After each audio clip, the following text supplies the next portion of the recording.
This week's crypto recap. Binance hit with one of the biggest fines in history, $4.3 billion, as CZ, the former CEO, steps down. He's now out on bail. Crazy stuff. At the same time, Kraken gets sued by the SEC, and over in Australia, we have some new crypto tax laws. We discuss all this here and now in today's Collective Shift weekly recap, actionable insights, and a breakdown into the market in under 30 minutes, just for you. As always, we'll start with the market update, followed by the Binance news. So, Matt, what does the market look like? Yeah, it's for the past week or so, pretty flat week for crypto, but within that week, we've had a bit of movement. So even before the weekend, around the time of Thanksgiving in the States and other places, Bitcoin hit its 18-month high. It actually went over to about 38,400 or so US dollars. And it's come back a little at the time of recording. And we've seen a bit of outperformance on ETH compared to BTC, which has been really lagging BTC for about 6 months or so. One notable sort of underperformer was BNB, which we'll get to after this, and that's down about 7% for the past week. So overall, I'm really encouraged to see Bitcoin really just holding at these levels. I think many were calling for quite a deeper retracement into maybe the early 30,000s. So it's been encouraging to see it retain and find support in these sort of mid 30,000. So hopefully that can continue. Yeah, it's actually been pretty nice to have these sustained prices in the market after a long time now. But of course, be careful out there. Nothing is as it seems in crypto. It's going to hit you from the other side when you least expect it. Now, let's go on to the biggest news in crypto in the last week. This is huge, guys. So, Nick, I know you're going to take this here, but Binance, we have had our own rating on Binance. We've covered it extensively at the Collective Shift platform.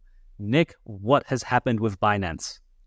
Yeah, finally we have a resolution to the long, rumors that Binance were going to be prosecuted by US authorities. So they come out with quite a historic and one of the biggest fines ever, definitely biggest amongst a crypto company. They settled with the US government and the Department of Justice by paying like a record $4.3 billion fine, and they pleaded guilty to a host of different criminal charges. So, Binance CEO or former CEO, CZ was forced to step down in that role. He admitted guilt, and he had to pay his own personal fine of about 50 to 200 million, depending on, backdating. So we owe a lot here, but essentially they just pled guilty by not abiding by the US anti-money laundering rules. They were pled guilty to doing business with sanctioned addresses, which you're not allowed to do, and a host of different, things like not having the appropriate licenses to operate, in the US jurisdiction. So tons of things they were caught for.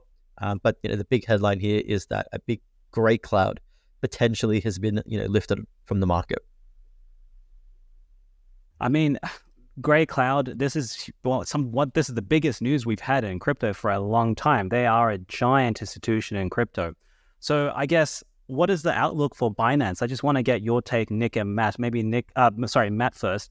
So we've covered Binance extensively. What do you think this might do to the rest of the industry? And how come no prices have actually been impacted by this? It's crazy. Yeah, well, firstly, I think what's the impact for Binance? The outlook for them. I think, firstly, I think CZ has his trial in February at the earliest. And for them, I think the global operations will continue as normal. They've got, I think, 5 years or so of the US government essentially, overlooking their internal processes and reporting requirements to like the US authorities and whatnot. So that's a good development. So, there are, I guess, a chance there really for more, I guess, skeletons to come out of the closet really if those authorities are checking what Binance interactions are with other entities in the space, for example. That could be something that is a potential second order effect of this.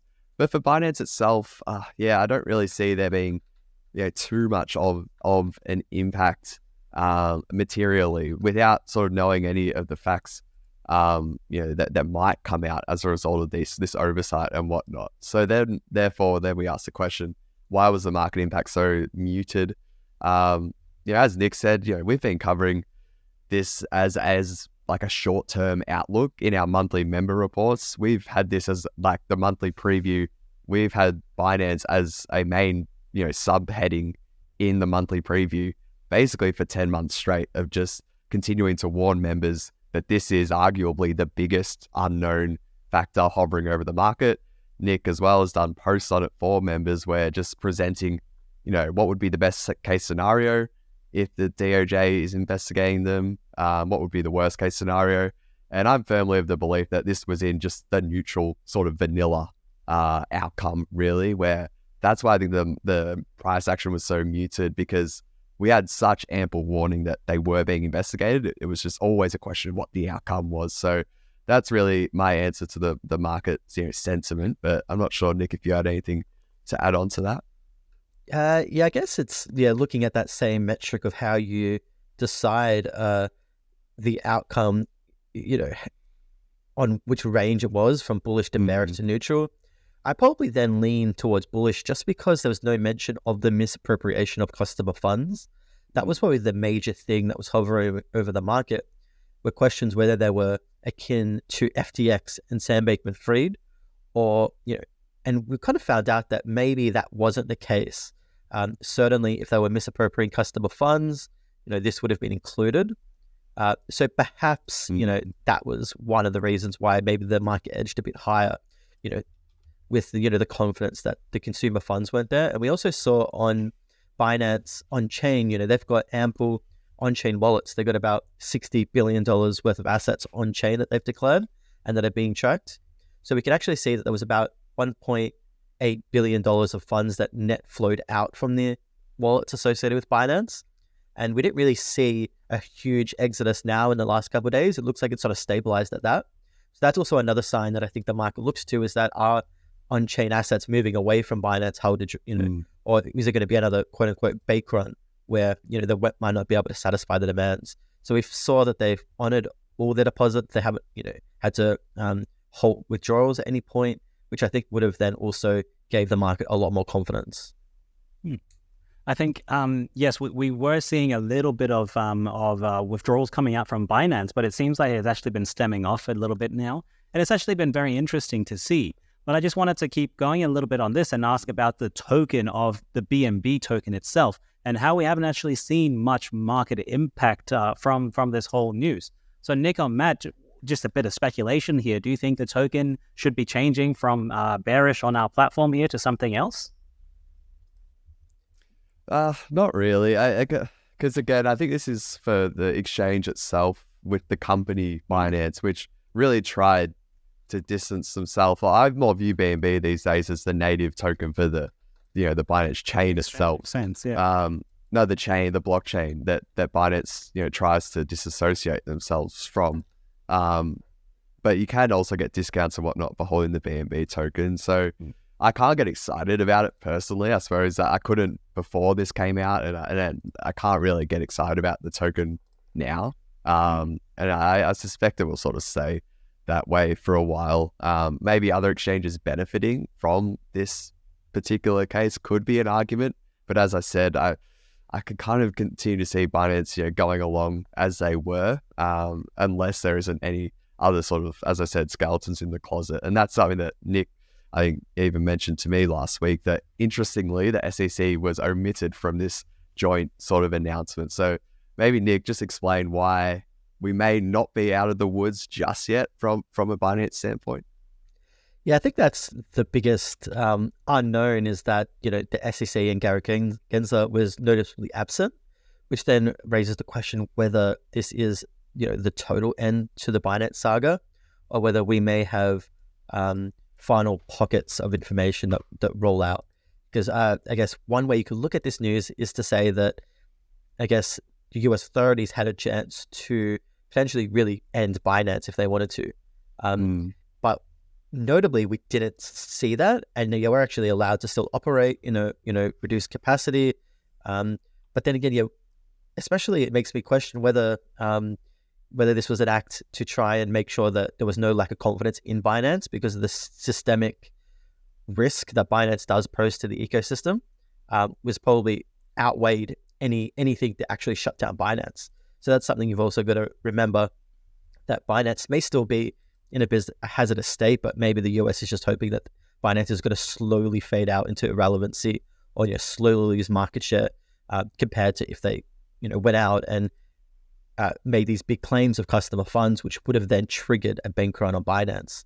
So it's one of these situations where I feel like there may be more to the story than was initially reported, especially then if we look at, I guess, the words spoken in the press conference that I didn't see a lot of coverage on, which maybe we can get to finish on. But maybe more BNB speculation is that I wonder if we're going to see CZ start to take a heavier role on chain, on BNB chain, which would be throw another spanner in the works, because he did mention that he'll have more time for DeFi. So that's going to be another thing that we may see play out, and whether we're going to see CZ, cryptocurrencies, or whether he's going to work add-on, be a lot there to sort of speculate on BNB chain. Yeah, awesome. If anyone in the audience knows CZ's on-chain wallet address, please do let us know. We want to know as well, and we'll let the rest of the community know. But at the end of the day, I think let's finish on this. We don't want to dwell too much on this. It's not all sunshine and rainbows out there. So if you do have the BNB token in your portfolio, it may be worthwhile considering the news out here and have a look at some of the research we have on our platform. Just as well there, Leon, I'll just finish on one thing that I noticed from the reporting, and when they actually come out to put these charges forward, they were actually really strong in their language. I'll just finish with reading a quote from this U.S. Secretary, Treasury Secretary. She said, and let me be clear, we are sending a message to the virtual currency industry more broadly. Today, in the future, if these virtual currency exchanges and financial technology firms wish to realize the tremendous benefit of being part of the U.S. financial system and serving U.S. customers, they must play by the rules. If they do not, the U.S. government will take action. And in the report, they actually specifically mentioned DeFi, which had no relevance to the Binance situation. They sort of just threw that in there. So from what I'm reading here, maybe the final order effects of this is actually that we may see more targeted, enforcement actions against these crypto companies in the US that are not playing by the so-called rules. That the US has said that there isn't a clarity issue. They claim that the rules are clear, that you've got to come in and play by the existing laws and the existing architecture. So a lot there, and I really saw that one not really focused on with a lot of the reporting. That is indeed very strong language, and it seems like they're sending a wide message to the rest of the crypto community, as you said. Hey, yes, the rules are there. You just got to play by it if you want to be in the United States. And of course, we did see and discuss this previously many weeks ago about just the exodus of crypto companies moving outside of the US because they feel that it is not clear. And so at the end of the day, there's a battle, and we will keep you up to date on what happens in the rest of the war between crypto and the SEC and the US. Speaking of the SEC, though, my friends, we have some new lawsuits being filed in the US. Again, the United States, my God. SEC now comes out and sues crypto exchange Kraken for the second time. This is the second time that Kraken has been gone after. I can't catch a break. At least it's not as bad as Binance. So, Matt, what's the update with this news article, mate? Yeah, I'll try to be quick with this one. It is important, which I'll get to soon. But yeah, SEC coming out and really just alleging that, Kraken, hey, you've been running an unlicensed exchange. You had to come and register with us, the SEC, and you haven't done that. Therefore, we're arguing that this is all unlawful, which they've done this with a number of other exchanges. Coinbase in particular is one that's pending at the moment, SEC versus Coinbase. So now this is very similar lawsuit to Kraken. As you said, Leon, they settled in February, Kraken and the SEC, over a lawsuit where the SEC was basically arguing that Kraken was really unlawful with their staking service. And if you remember, they discontinued that staking service after that settlement as well. That was part of the agreement. This one is much more to do with, are you registering with the SEC or not? Is this a licensed sort of exchange or broker? The SEC is arguing that it is not. So two important things here. Number one was just the timing of it. Very strange. As Nick said, the SEC was omitted from the Binance, big announcement. This was actually then, this lawsuit was filed the day of the announcement or the day after. Was that the SEC trying to again clamor and fight for some crypto authority, which has been an argument happening for a while now. And considering they've been losing a lot of lawsuits or settling, you could argue that it's strange to put this out at that time. And secondly, the biggest important takeaway for me is just the repeated alleging that a bunch of cryptocurrencies that Kraken had listed on their exchange, the SEC is alleging that they are all illegal securities. So 16 in particular, very similar names to what we saw with the Coinbase lawsuit, as well as the Binance lawsuit, which, as Nick just said, it is still ongoing, the Binance versus SEC lawsuit. So the likes of Cardano, Axie Infinity, Cosmos, Polygon, a lot of the similar sort of tokens that we have seen. So yeah, that was, again, a development, not as important as the Binance one, but still worth noting. Yeah, that's definitely, and that's our job here at Collective Shift. We try and keep you up to date on what we think is important, what you need to know. So of course, this is still relevant news in today's market cycle. So let's move across from the United States, though. Let's come back home, my friends. Let's come to Australia. The Australian Tax Office has just actually come out with some new rules for crypto. So this may very well affect you. Most of our audiences are in Australia. We have a few US viewers as well. But over in Australia, do you pay your taxes on crypto? So Nick, what do we need to know about paying our taxes on crypto now? What's changed, mate? This was a small change to the ATO's guidance over how you're dealing with, filing your crypto taxes and how different tokens are treated, via the ATO. So just this capital gains guidance, which I note is non-binding. So it's not actually any new rules that are in place. It's just some sort of, soft guidance on what they may perceive as what you should be doing or how these things, are likely treated. So it's not any fundamental rule changes, but it's just including the way that wrap tokens and DeFi operate. So a good example here is when you have your ETH and you go to stake that and get ST ETH, they're saying that then that is a capital, potential gain. And then you have, a changes of you're selling your ETH and you attain it at a new price. So it has a lot of implications on when you're using DeFi, because you might have your average cost, so your average buys. A lot of this will change potentially because they're kind of treating, wrap tokens and your original tokens as completely different. And as I said, this is only guidance, but it's another issue of, lack of clarity on how crypto is treated under the law, and especially now how it's treated under tax. So this would have massive implications because it really just decentralizes people from staking their ETH if, they have to pay tax then when they go to stake it because it's a new token.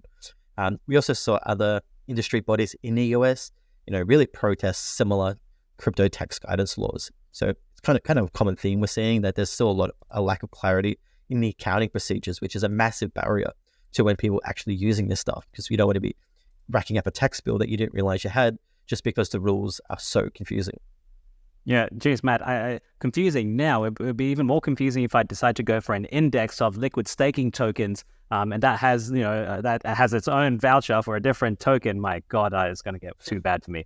So this is why if you need tax help, you should probably speak to Crypto Tax Australia. We do have someone there called Adrian Forza, and he helps a lot of our memberships with tax in Australia. So it's always good to speak to a professional. You don't want to get caught out, my friends. Now, let's keep going. Matt, let's talk about NFTs for a little bit.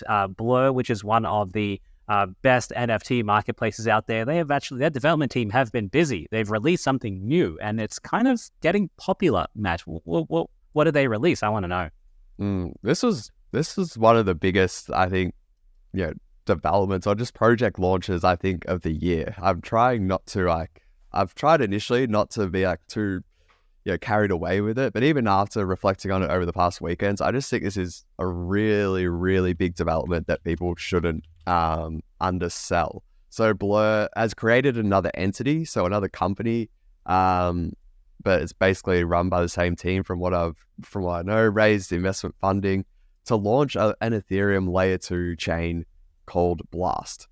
So they announced that last week. It sort of tied in with the end of their Blur Season 2, which people had been farming for airdrops for around 6 months or so. So they tied it in with that, and they announced Blast. Blast is a non-existent chain yet. It will be launching in February. However, they have released a smart contract address, so just an Ethereum address where people from all around the world, really, whoever holds ETH can send ETH and ETH for the moment to that contract address and really start that contract address and takes that and stakes it on Lido. This was just such a huge development. We've already seen in 5 days the amount of sort of ETH that's been deposited to this one address, which is just controlled by a group of 5 signatories to a multi-sig. It's already accumulated 500 million worth of ETH. And if we look at the TVL of Base, which I think is the 3rd largest L2 out there in the market, I think that's about 550, 600 million TVL. And ZK Sync, which is the 4th biggest L2 out there, is around 550 as well. So I would strongly suspect this week, this contract address will be holding ETH, which would be the equivalent of making it the 3rd largest L2. It's just quite bizarre. And the flow-on effects of this, I think, can be quite significant heading into next year. So another thing is it's only deposit only, so you cannot withdraw. So if you're sending ETH to that contract address, it's going to be held there until February.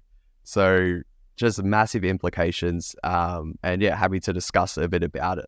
Yeah, and Matt, did I hear that right? It takes your Ethereum and then it goes and stakes it for you. Is that right? So that's a big, I guess, point of difference for this Blast layer 2 chain that will be launching in February, where it's going to be basically native staked ETH, really, on native yield. So this is something that they're arguing, the likes of Arbitrum, Optimism, they have a huge war chest of ETH that's deposited into their bridges. That's the way that you sort of get to, do things and use apps and whatnot on Arbitrum. You have to bridge it from Ethereum. People like Blur or teams like Blast, are sort of arguing, hey, we can take that ETH and actually do stuff with it. Whereas Arbitrum and Optimism, they just keep it there as idle ETH for, safety reasons predominantly. And that's a new sort of innovation that Blast is at least appealing to the masses out there, saying, hey, deposit your ETH here, use the Blast chain itself for things that you would do on other layer 2s, all the while, every night you wake up and your ETH is basically worth more than what it was yesterday, to really simplify it. But yeah, so there's been a huge debate within the community about how secure is this, the moral implications or the ethical implications of sort of launching it with still 3 months to go until it actually will be scheduled to launch. And then also just a number of other flow-on effects to do with particular altcoins as well and how much they're going to play a part in Blast's, I guess, future. That's a very particular selling point as well. And I can definitely see some people saying, oh no, I want to wake up and have my ETH worth more than yesterday. Why don't I go to Blast instead of leaving it on Arbitrum Optimism? It's a very good hook, right? But of course, there is a security risk with this as well. It's a brand new team, signatories, whatever, 3 out of 5 gets compromised, and all of a sudden, the entire chain is gone. So it's actually, a bit of security issues here. Nick, did you have any thoughts on this as well? What did you think about a new 3rd largest layer 2? That's pretty cool, isn't it? Yeah, it's also probably why it got so big so quickly.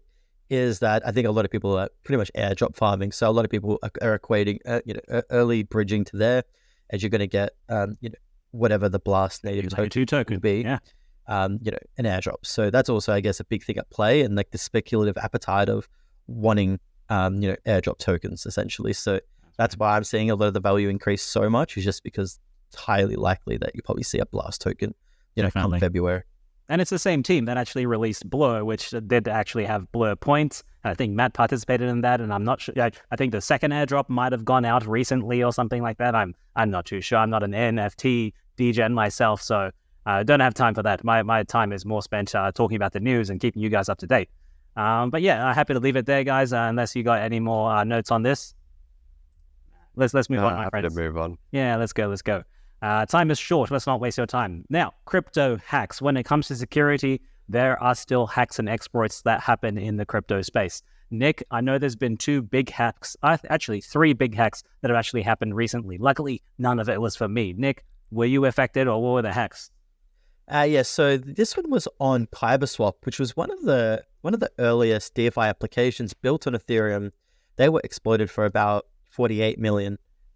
And then we saw another exchange, which is the Justin Sun linked exchange, who's an investor in. He's one of the most notorious crypto figures that has been able to ride all the crypto wave of, enforcement actions and the like. His tied exchange, HTX, and and then another smaller thing called Heco Bridge was hacked for 100 million. So all funds were deemed, they're going to be honored, but they're still looking for, the hacker responsible. But it's just part of a wider trend we're still seeing of cryptocurrency exchanges being hacked. We saw another Justin Sun-linked exchange, Poloniex, on November 10, which was exploited for 125 million. And these things just keep on going. We saw Atomic Wallet back in June. That was another $100 million exploit. So just more crypto, potential security concerns. And now for some of these oldest crypto DeFi applications such as KyberSwap, which kind of is on my bucket list for 2024 and 2025, unfortunately, is we're just going to see the economic incentive to exploit a lot of these on-chain protocols, just increase. Because it's kind of a bittersweet moment. We're going to see TVL increase, we're going to see activity increase, we're going to see value flow on-chain, but that also increases, the economic incentive, to hack and to be nefarious and to try and look in some of these, especially older cryptocurrency platforms that potentially you haven't revoked access to, that are maybe forgotten about, but they're not going to be forgotten about to a lot of these hackers out there. So unfortunately, some more security concerns on-chain. Yeah, definitely. And I echo this as well, because as the space continues and we just get better and better with crypto, older chains or older kind of technology can get exploited because it's much easier now, or more inroads are able to be taken. So be very cautious out there. That's why at Collective Shift, we say not your keys, not your coins. The exchanges are like dirty toilets, you go in, do your business, and you get out. Nothing left in there for you, okay? But that's it for security. Let's go on to some of the last segment in the podcast today. Let's talk about things that we saw in the market that's overappreciated or underappreciated. So Matt, I'll let you go first, mate. What did you find? Yeah, one was a particular altcoin, Cosmos Hub. So the ticker is the ATOM token, so ATOM. They had, one of their biggest sort of votes, or most important governance votes or proposals in their history, or it was the start of one where they're doing a big tokenomics overhaul, and the ATOM holders decided, they collectively approved the maximum inflation rate. It used to be 20%, is as high as it can go. So how many atoms are coming into circulation every year, increase of 20%, which is huge. They cut that down to a maximum of 10% annual inflation. So this was, the market viewed this favorably. The vote was leaning towards being declined for the majority of the period, but it actually got up in a late rally of voters over the weekend. So as always, Cosmos Hub has really, really active community governance. I think something like 70 to 80% of the holders voted. And yeah, just another reminder really out there for, investors and people interested in the space that holding tokens, you're meant to be doing things like this. It gives you power to sort of change the parameters of a protocol if the community decides that that's what they want to do. So it was great to see that. And yeah, ATOM has more more sort of tokenomics proposals coming up as well. So that's something that I'll be watching. No, that's awesome. Having a decreased inflationary rate is pretty good for some things, but as long as you participate in that and that you're not being diluted by an extra 10% and you're using your coins for something, it's better than nothing, right? Nick, my friend, what did you find?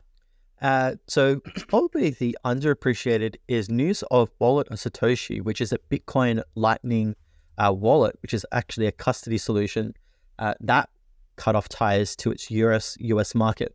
They come out and basically hinted that they weren't comfortable in the environment at the moment, and so they've stopped access for some people in the US market to just download them on the App Store.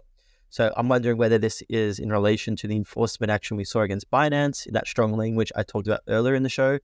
But key differentiator here is Wallet Associate, it's actually a custodied Lightning solution compared to some other non-custodial solutions out there.